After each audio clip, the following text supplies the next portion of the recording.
আসসালামু আলাইকুম শিক্ষার্থী বন্ধুরা, আজকে আমরা রসায়ন জৈব যৌগ অধ্যায় নিয়ে আলোচনা করব। পর্ব 1 আমরা ধারাবাহিকভাবে পর্যায়ক্রমে পর্ব 1 থেকে শুরু করে সম্পূর্ণ অধ্যায়ের সমাধান দিব।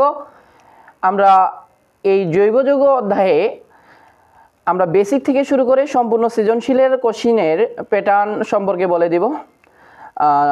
এই পর্যায়ক্রমিক ভিডিও পাওয়ার জন্য অবশ্যই চ্যানেলটি সাবস্ক্রাইব করে পাশে থাকবেন। ভিডিওটি ভালো লাগলে অবশ্যই কমেন্টে জানাবেন কে কোন ডিস্ট্রিক্ট থেকে কোন জেলা থেকে দেখতেছি। চলো শুরু করা যাক। শিক্ষার্থী বন্ধুরা, আজকের আলোচনা জীবাশ্ম জ্বালানি। শিক্ষার্থী বন্ধুরা, জীবাশ্ম জ্বালানি হলো কি, যে প্রাচীনকালে উদ্ভিদ এবং প্রাণীর ধ্বংসাবশেষ অর্থাৎ মৃতদেহর ধ্বংসাবশেষ মাটির নিচে চাপা পড়ে পাওয়া যায়, সেটাই হলো জীবাশ্ম জ্বালানি।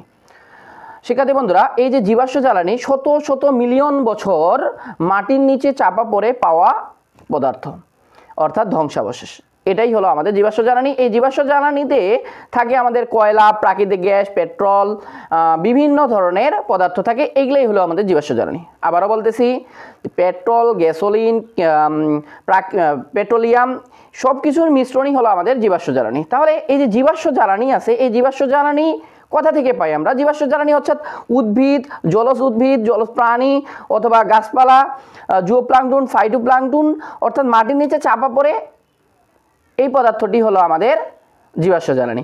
তো আমরা যদি বলি ফাইটোপ্লাঙ্কটন কি, পানিতে বসবাসকারী যেই এক ধরনের শৈবাল আছে, পানিতে বসবাসকারী এক ধরনের যে শৈবাল আছে সেটাই হলো আমাদের ফাইটোপ্লাঙ্কটন। তো জুওপ্লাঙ্কটন কি?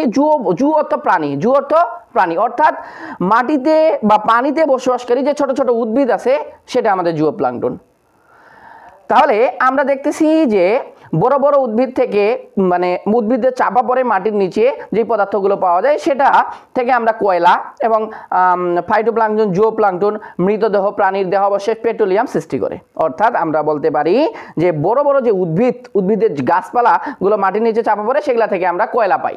আবার জুওপ্লাঙ্কটন, ফাইটোপ্লাঙ্কটন মৃত জীবদেহ পচে যা পাই তাই হলো পেট্রোলিয়াম। আজকে আমরা যেটা দেখব যে পেট্রোলিয়ামের মূল উপাদান কিন্তু আমাদের জীবদেহ। পেট্রোলিয়াম যে আমরা পাই সেটা আমাদের জীবদেহ অর্থাৎ কার্বন এবং হাইড্রোজেনের সমন্বয়েই তৈরি। আজকে আমরা এই যে পেট্রোলিয়াম থেকে যে আমাদের গ্যাস উৎপাদন অর্থাৎ কেরোসিন, পেট্রোল, ডিজেল, ন্যাফথা, পিচ এগুলা যে আলাদা করা হয় এই বিষয়টি আজকে আলোচনা করব। তো তার আগে আমরা যে প্রাকৃতিক গ্যাসের যে বিভিন্ন উপাদান সেটা সম্পর্কে দেখব। প্রাকৃতিক গ্যাসের বিভিন্ন উপাদানের মধ্যে মিথেন সর্বাধিক পরিমাণে থাকে, মিথেন থাকে 80%। আমরা যদি দেখি বন্ধুরা যে প্রাকৃতিক গ্যাসের সব থেকে বেশি পরিমাণে থাকে মিথেন হলো 80%। এবং তারপরে আমাদের নেক্সট দ্বিতীয় নম্বরে থাকে ইথেন হলো 7%।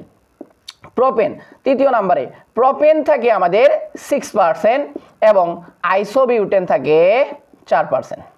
আইসোবিউটেন 4% এবং পেন্টেন থাকে আমাদের 3%। শিক্ষার্থী বন্ধুরা, তাহলে এই যে প্রাকৃতিক গ্যাসের যে উপাদানগুলো এগুলো বিভিন্ন ধাপে ক্রমান্বয়ে আমাদের থাকে। এখন আমরা দেখব যে আমাদের যে আংশিক পাতন পদ্ধতিতে পেট্রোলিয়ামের যে আংশিক পাতন আছে, এই আংশিক পাতনে আমাদের যেই পদার্থগুলো দেওয়া থাকে এটি প্রায় 5000 ফুট নিচে এই আংশিক পাতনের কলামকে ঢুকিয়ে দেওয়া হয়। এবং এই আংশিক পাতনের কলাম কূপ খনন করে পেট্রোলিয়ামকে ভূপৃষ্ঠ থেকে উত্তোলন করা হয়। অর্থাৎ মাটির নিচে চাপা পড়ে থাকা ওই খনি থেকে আমাদের এই অপরিশোধিত তেলকে বলা হয় ক্রুড অয়েল। অপরিশোধিত তেলকে বলা হয় ক্রুড অয়েল। এই ক্রুড অয়েলে বিভিন্ন ধরনের মৌল থাকে, সালফার থাকার কারণে এই পেট্রোলিয়াম দুর্গন্ধযুক্ত হয়। এই দুর্গন্ধযুক্ত থাকার কারণে অপরিশোধিত বিভিন্ন মিশ্রণ থাকার কারণে পেট্রোলিয়ামকে আলাদা করা হয়। এই পেট্রোলিয়ামকে আলাদা করার প্রক্রিয়াই হচ্ছে আংশিক পাতন। তাহলে আমরা আজকে আংশিক পাতন নিয়ে আলোচনা করি। তাহলে দেখি পেট্রোলিয়ামের আংশিক পাতনে আমাদের যে অপরিশোধিত পেট্রোলিয়াম এই চুল্লি দিয়ে, এটা একটা চুল্লি, এই চুল্লির নল দিয়ে প্রবেশ করানো হয় আংশিক পাতন কলামে। এই আংশিক পাতন কলামে তাপমাত্রা, নিচের অংশের তাপমাত্রা সর্বাধিক থাকে। বন্ধুরা আমরা জানি যে কোনো পেট্রোলিয়ামের পদার্থকে যদি আমরা তাপ দেই তাহলে এই তাপমাত্রা বৃদ্ধি পেয়ে উপরের দিকে উঠে যাবে, কিন্তু উপরের দিকে তো আমাদের তাপমাত্রা বৃদ্ধি থাকবে, তাহলে তো উড়ে চলে যাবে। তো আমাদের এই আংশিক কলমের ভিতর দিয়ে একটি শীতাতপ যন্ত্র থাকে, যখন পদার্থটি উপরে উঠবে তাপমাত্রা বৃদ্ধি পাবে, উপরে যাওয়া মাত্রই সেটি শীতাতপ অর্থাৎ ঠান্ডা হয়ে আসবে। এবং এই প্রক্রিয়ায় বিভিন্ন ধাপে স্তরে স্তরে গ্যাসগুলোকে আলাদা করা হবে। তাহলে আমরা যদি এখানে তাপ দেই, এই নিচের অংশের তাপ 300 থেকে 350 পর্যন্ত হয়ে থাকে, 300 থেকে 350 ডিগ্রি সেলসিয়াস পর্যন্ত হয়ে থাকে। তো আমরা যখন সর্বাধিক তাপ দিব তো আমাদের সব থেকে হালকা গ্যাসটি উপরে উঠে আসবে এবং শীতাতপ যন্ত্রের সাহায্যে সেটি আমাদের কি হয়ে যাবে, আলাদা হয়ে যাবে, অর্থাৎ তাপমাত্রা হ্রাস হয়ে যাবে এবং 20 ডিগ্রিতে উত্তীর্ণ হবে। 20 ডিগ্রিতে উত্তীর্ণ হবে, এই 20 ডিগ্রিতে পাওয়া যাবে আমাদের পেট্রোলিয়াম গ্যাস।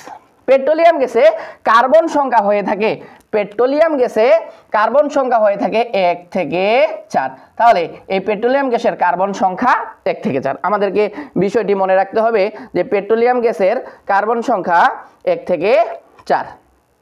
এবং আমরা পরবর্তীতে তাপমাত্রা যখন আরো দিব তো আমাদের গ্যাসগুলো উপরে উঠবে, আমাদের এই অংশের শীতাতপ যন্ত্রের তাপমাত্রা তাপ হ্রাস করে 70 ডিগ্রিতে আনবে এবং এই 70 ডিগ্রি থেকে এই 70 ডিগ্রিতে পেট্রোল আলাদা হয়ে যাবে এবং পেট্রোলের কার্বন সংখ্যা হবে 5 থেকে 10। তাহলে পেট্রোলের কার্বনের সংখ্যা হবে 5 থেকে 10। তাহলে আমরা পেট্রোলের অপর নাম গ্যাসোলিন, পেট্রোলের অপর নাম গ্যাসোলিন। আমাদের এমসিকিউ চলে আসে বন্ধুরা যে পেট্রোলের অপর নাম কি, তো আমরা এই বিষয়টাও দেখব, পেট্রোলের অপর নাম গ্যাসোলিন। তাহলে পেট্রোল আমরা দেখলাম, তো আমরা আরো যখন তাপ দিব তখন এই তৃতীয় নাম্বারে আমাদের কেরোসিন পাওয়া যাবে 170 ডিগ্রি সেন্টিগ্রেড তাপমাত্রায়। কেরোসিন এর কার্বন সংখ্যা 11 থেকে 16 পর্যন্ত। তাহলে এই জায়গায় কার্বন সংখ্যা 11 থেকে 16। বন্ধুরা আমরা পরবর্তীতে তাপ দিব, এভাবে বিভিন্ন পর্যায়ক্রমিকভাবে আমাদের তাপমাত্রা নিচের দিকে আসতে থাকলে বৃদ্ধি পেতে থাকবে, কারণ এই দিকে তাপমাত্রা আমরা নিচের দিক থেকে বৃদ্ধি করার কারণে উপরে আমাদের তাপমাত্রা হ্রাস পাবে।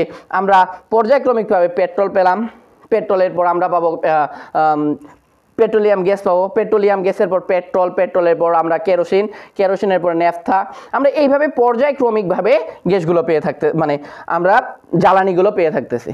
আবারও বলতেছি, আমাদের নিচের অংশের তাপমাত্রা সর্বাধিক থাকে এবং আমরা এই সর্বাধিক তাপমাত্রা যখন উপরে উঠে যায় তখন উপরের এই দিকে আমাদের একটা শীতাতপ যন্ত্র থাকায় এটিকে তাপ হ্রাস করে এবং পেট্রোলিয়াম গ্যাস, তারপর আমাদের তাপমাত্রা নিচে যতই যাব তাপমাত্রা বৃদ্ধি পেতে থাকবে এবং এই বৃদ্ধি পাওয়ার সাথে সাথে আমাদের পদার্থগুলো, জ্বালানিগুলো আলাদা হয়ে যাবে।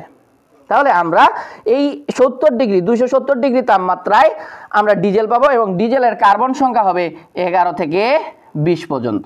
তাহলে কার্বন সংখ্যা 11 থেকে 20।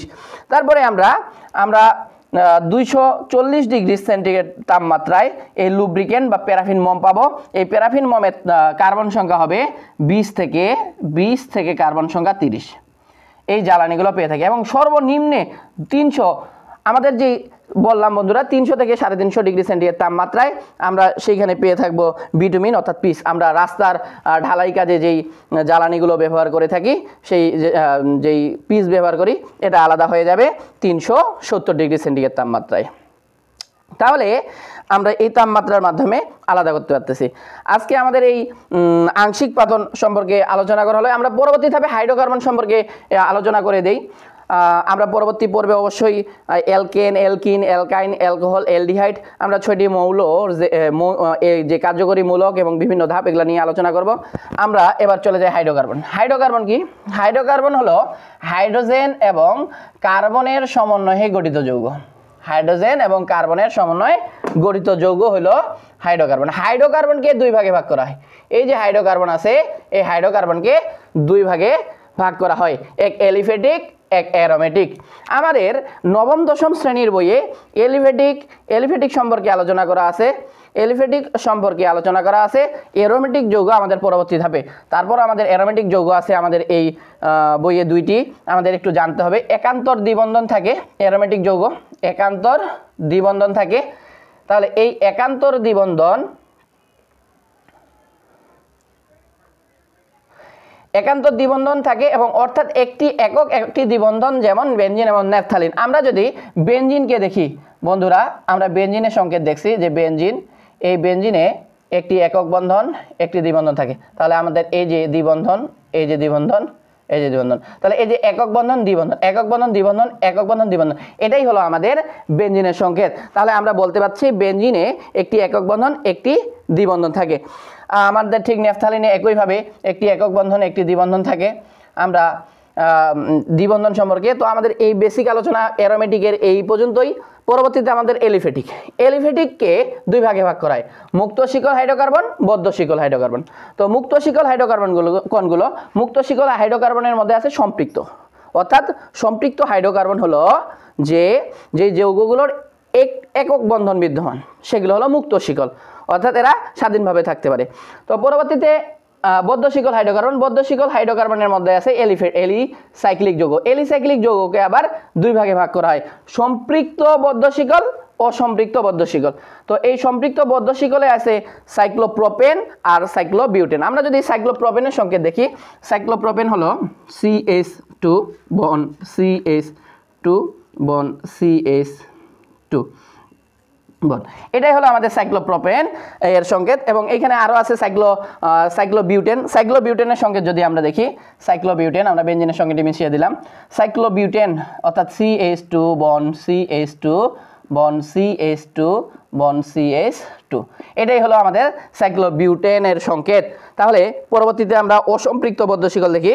অসম্পৃক্ত বদ্ধ শিকলের মধ্যে আছে সাইক্লোপ্রোপিন এবং সাইক্লোবিউটিন। আমাদের এই যে এলিসাইক্লিক যৌগ, এলিসাইক্লিকের যৌগের আলোচনা এখান থেকে। আবারও বলতেছি, এলিসাইক্লিক যৌগকে সম্পৃক্ত বদ্ধ শিকল এবং সাইক্লোপ্রোপিন সাইক্লোবিউটিন, এটা হলো আমাদের উদাহরণ। তাহলে এই উদাহরণ সম্পৃক্ত বদ্ধ শিকল। এবং এলিসাইক্লিক যৌগের যে দুই ভাগে সম্পৃক্ত অসম্পৃক্ত, অসম্পৃক্তের মধ্যে আছে বদ্ধ শিকলে সাইক্লোপ্রোপিন এবং সাইক্লোবিউটিন। তাহলে আমরা যদি সাইক্লোবিউটিনের সংকেত দেখি, তাহলে আমাদের এই যে যৌগটি দেখতেছি, এই সাইক্লোবিউটিন থেকে আমরা যদি CH কে সরিয়ে দেই, অর্থাৎ আমাদের এখানে দ্বিবন্ধন হয়ে যায়। এই দ্বিবন্ধন হয়ে যাওয়ার কারণে আমাদের এখানে কি হয়ে যাবে, চারটা করে হাত পূর্ণ হয়ে যায়। এটাই হলো আমাদের সাইক্লোপ্রোপিনের সংকেত। সাইক্লোপ্রোপিন দ্বিবন্ধন যুক্ত থাকে। আমাদের এক জায়গায় সাইক্লোপ্রোপিনের দ্বিবন্ধন থাকবে, অর্থাৎ এখানে আমরা যদি দেখি এক জায়গায় দ্বিবন্ধন থাকবে, সাইক্লোপ্রোপিনের এক জায়গায় দ্বিবন্ধন থাকবে। কার্বনের হাত চারটা, তাহলে এই দিকে একটা, দুইটা, তিনটা, চারটা। এই যে আমাদের কার্বন, এর হাত একটা, দুইটা, তিনটা এবং এর হাইড্রোজেন একটা, চারটা। এই জায়গায় একটা, দুইটা আর কার্বন হাইড্রোজেন আছে দুইটা। তাহলে আমরা দেখতে পাচ্ছি যে সাইক্লোপ্রোপিন, এই যে সাইক্লোপ্রোপিনের যৌগে এর সংকেত হলো এটা। এবং সাইক্লোবিউটিন একইভাবে আমরা যে যৌগটি দেখলাম একটু আগে, সাইক্লোবিউটিনের ওই সাইক্লোপ্রোপিন, এই জায়গায় আমাদের দ্বিবন্ধন দিয়ে দিলেই আমাদের যৌগটি কমপ্লিট। তাহলে খুব সহজভাবে আমরা সাইক্লোপ্রোপেন থেকে সাইক্লোপ্রোপিন, সাইক্লোবিউটিন থেকে সাইক্লোবিউটিন তৈরি করতে পারি। তাহলে আমরা পরবর্তী মুক্ত শিকল হাইড্রোকার্বন এবং সম্পৃক্ত। বন্ধুরা, সম্পৃক্ত অর্থাৎ এই সম্পৃক্ত একক বন্ধন থাকে, একক কার্বন কার্বন একক বন্ধন থাকে, এই কার্বন কার্বন একক বন্ধন সম্পৃক্ত। এই সম্পৃক্তকে অ্যালকেন এক ভাগে ভাগ করা হয়, অর্থাৎ এই যে আমাদের এখানে লেখা আছে একক বন্ধন যুক্ত থাকে। অসম্পৃক্তকে দুই ভাগে ভাগ করা হয়, অসম্পৃক্ত অ্যালকিন এবং অ্যালকাইন। অ্যালকিন কি, যদি কোনো বন্ধনে একটি দ্বিবন্ধন বিদ্যমান থাকে সেই যৌগটি অ্যালকিন হয়, অর্থাৎ একটি, বাকিগুলো অবশ্যই একক বন্ধন থাকবে, একটি দ্বিবন্ধন থাকবে, একটি দ্বিবন্ধন এবং বাকি সবগুলো একক বন্ধন, অর্থাৎ একক ও দ্বিবন্ধন দ্বারা সম্পৃক্তকেই অ্যালকিন বলা হয়। এবং অ্যালকাইন কি, একক এবং ত্রিবন্ধনযুক্ত যৌগ থাকে, তাই হলো অ্যালকাইন। তাহলে আমরা অ্যালকিন, অ্যালকাইন, বিভিন্ন ধরনের আমাদের যে হাইড্রোকার্বনের যেই শিকলগুলো আছে, হাইড্রোকার্বনকে আমরা বলেছি প্রথমেই যে হাইড্রোকার্বনকে দুই ভাগে ভাগ করা হয়, হাইড্রোকার্বনকে দুই ভাগে ভাগ করা হয়। একটা হলো এলিফেটিক হাইড্রোকার্বন এবং দুই নম্বরে হলো অ্যারোমেটিক হাইড্রোকার্বন। তারপরে পর্যায়ক্রমিকভাবে এলিফেটিক হাইড্রোকার্বনকে, অ্যারোমেটিক হাইড্রোকার্বনকে আমরা বলেছি, অ্যারোমেটিক হাইড্রোকার্বনকে শুধু এই শাখায় আলোচনা করা আছে, অন্য কোনো শাখা আর আমাদের নবম দশম শ্রেণীতে আলোচনা করা নেই। সম্পৃক্ত অসম্পৃক্ত, সম্পৃক্ত হাইড্রোকার্বন কি, যে মুক্ত শিকল হাইড্রোকার্বন শুধু কার্বন কার্বন একক বন্ধন থাকে তাকে সম্পৃক্ত হাইড্রোকার্বন বলে। আবারও বলতেছি, যে মুক্ত শিকলে কার্বন কার্বন একক বন্ধন বিদ্যমান থাকে তাকে সম্পৃক্ত হাইড্রোকার্বন বলে।